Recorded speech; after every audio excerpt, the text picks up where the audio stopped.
Hi everyone, it's Deb here from Deb's Greenhouse, and we're doing a basket tutorial today. This here is one of our 15-inch hanging baskets. We really like a little bit bigger size, holds more soil, more water when you're taking care of it in the summertime, and also it can hold more plants, so we get to make a little bit more elaborate mixes with the larger baskets, which we really enjoy. So the mix we're doing today is called our Mariposa mix. We used to call it our porch pot, and we put it in planters. It's beautiful in either planters or in hanging baskets. So if you're coming in the store and you want this mix, it's a great one to transplant right into a planter because it has a tall plant in it. So it really just kind of cascades and has some height to it as well. Looks beautiful in hanging baskets or in planters. So it's called Mariposa, and we're going to get started with how we do things. So we fill this with a professional grower blend. It's what we use on everything here in the garden center. This year we're using two different brands. One is called Berger, B-E-R-G-E-R. The other brand is ProMix. So we like both brands. We think that they're both suited well to what we do here. So before we begin, we always put slow release fertilizer in. Now the fertilizer that we use, this is a professional brand. And the reason we use it is because we get it in big bulk bags, which we need for the volume that we're planting here. We do have a very similar product, a slow release fertilizer balls that we sell in little buckets, which are the perfect size for you at home if you're doing up some planters or some hanging baskets. So we put the fertilizer in. As I've said before, we always put it on top because that way we know we added it. And that way we can fill all our baskets the same way with our soil machine, and then we come back and fertilize as needed. And then we always water. So we always water prior to planting.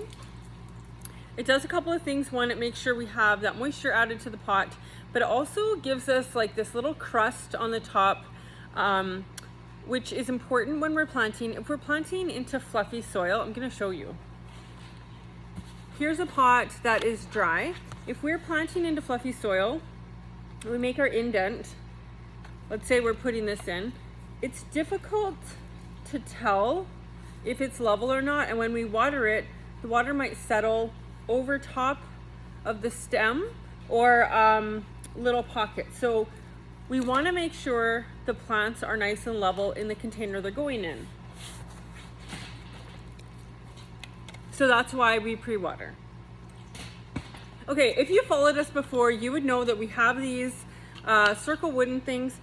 They're called dibble boards, and what it is just a stamp to show us where we're going to place the plants. I like this because if we're doing a couple hundred of something, it's sometimes difficult to get things exactly where we want them. We have placement for a reason, and we'll get to that in a second.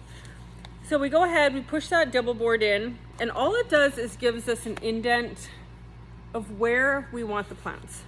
It's not as deep as the plant, but it just shows us where to put it. So I'm going to start this mix. Whenever we plant something in the middle, we always start with the middle. And this is a Dracaena. Dracaena is also called a spike, and widely used. I'm sure you've seen this. Gonna go right in the middle. Something you need to know is that there is going to be a shortage of these in 2024. There was a crop failure with the main seed supplier. It's very difficult to harvest seed from Dracaena. So we're going to look for alternatives in 2024, but for 2023 we still have an abundance of them. So got the spike in the middle. This plant has two hot pink calibrachoa. Now they're not flowering yet, but these are beautiful little plugs, and it's really important with calibrachoa that they're planted level. We don't get soil up that stem. They're very susceptible to stem rot, so we're going to make sure that is just nice and level like that. And I'm putting one on the opposite side. This will ensure that our basket is really uniform. So here's the second one, really beautiful roots. Okay. And the next plant we have is a really beautiful white lobelia. These lobelia are vegetative. The vegetative lobelias can go in hot full sun and they're not going to get crispy. So we have two types of lobelias we sell. The seeded type, which are normally in a pack. They're great for partial shade or shadier areas. The newer ones that are vegetative, you'll only get one in like a little pot. They get just as full, but they can go in full sun. So I'm just going to scooch that in right there beside the calibrachoa. And the order that these get planted in isn't really a big deal as long as they're opposite of each other, so that basket, when it fills out, just has a nice blend of color. Okay, the third color item in here is a peach verbena. Verbenas make a beautiful pom-pom, and they're stunning in this mix with the hot pink and the white. So I will just put that right in there as well. And then the final plant we use in this mix is an ageratum. And so ageratum isn't typically in hanging baskets, but it's got this beautiful periwinkle blue. When I say periwinkle, it's got a hint of lavender in it. It's not like an absolute sky blue, but it's a beautiful color blended with the hot pink, the white, and the peach. It is stunning. One of our favorite mixes. This is very tall, so I am going to pinch this. And where I'm going to pinch it, some of them I'm going to just pinch a light pinch, so right there. And some of them I'm just going to pinch them a bit lower. These grow really well. They're quite aggressive, and they have a long time to get big and full. Probably this basket will have 2 more pinches before it's sold. We want to make sure everything that we sell isn't just like long and spindly, but it's nice and compact and full. So there's one more ageratum to go in, and again I'm going to just give this a hefty pinch, giving it lots of opportunity. I think this is a bit leggy, this particular plug. Normally they would be a little more compact, so by pinching it back it will make it grow more compact in the future. Sometimes varieties we get just are naturally more leggy, but sometimes they're not, so it depends what type it is. If you'll take a quick look, we plant our plugs close to the center, and the reason we do that is because they will branch and intermingle better. You'll get more even color, and when it's windy, they hold each other together better. I learned this at a greenhouse conference years ago. I've had some people argue with me about, planting on the edges.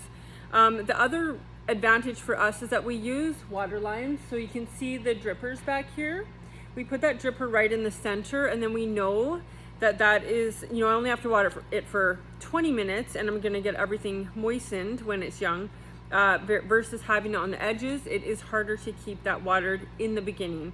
And sometimes a basket in the wind will, set part in the center or fall apart or have a bald spot.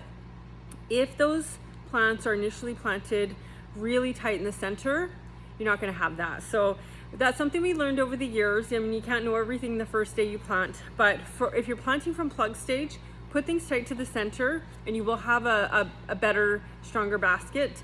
When you're planting at home, you're usually planting from a larger size pot, like say a 3.5 inch or a 2.5 inch. Get it as tight as you can to the middle, but it's not always as easy when they're bigger. So this is my tip for today about our baskets. We go ahead, we put our hanger on. Let's get this whole thing done and ready to hang. And I do have to say that Katie and Anna planted the remainder of this mix on the weekend, and I'm just doing this one to show you guys how we do it. All of our hanging baskets have a hang tag on it. It has a barcode for easy scanning, and then it also says 15-inch Mariposa. These ones are $50 this year.